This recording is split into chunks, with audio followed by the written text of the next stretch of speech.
부동산 투기 의혹을 받고 있는 더불어민주당 손혜원 의원이 의혹 제기 뒤 처음으로 국회에서 기자회견을 열고 공식 입장을 밝힙니다. 관련 의혹을 거듭 부정할 것으로 보이는 가운데 민주당이 추가 조치를 취할지도 관심인데요. 한국당은 엄중 처벌이 필요하다면서 공세를 강화하고 있습니다. 이만수 기자입니다. 더불어민주당 손혜원 의원은 휴일에도 자신의 SNS를 통해 제발 목포의 구도 10만은 건들지 말자는 글을 올리면서 투기 의혹을 거듭 부정했습니다.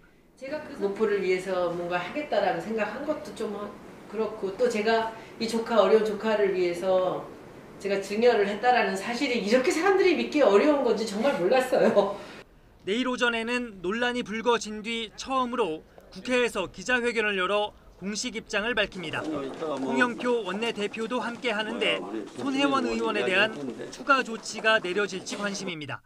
앞서 민주당은 투기가 아니라는 손 의원의 입장을 받아들여 상임위 간사직도 유지시키기로 했지만 당 안팎에서는 출구를 두지 않은 무리한 대응이라는 비판이 일기도 했습니다.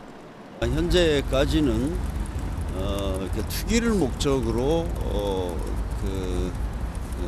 그런 일이 발생한 건 아니다.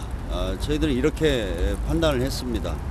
이번 의혹을 손혜원 랜드 게이트로 규정하고 청와대까지 정조준하고 있는 자유한국당은 공세 수위를 한껏 끌어올리고 있습니다. 지난 2017년 예산안 심사 당시 목포에 제대로 된 절차를 밟지 않은 쪽지 예산 60억 원이 반영됐다면서 추가 의혹도 제기했습니다. 예산 심의 자료에 없었던 그런 예산이 반영이 되었다.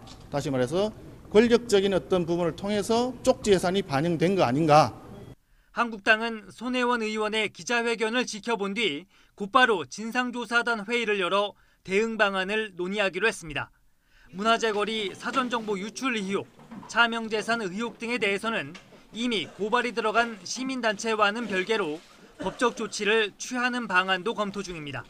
철저하게 조사하고 수사해서 책임이 있다면 엄벌에 처하도록 하겠다라고 얘기하는 것이 국민에 대한 예의일 것이고.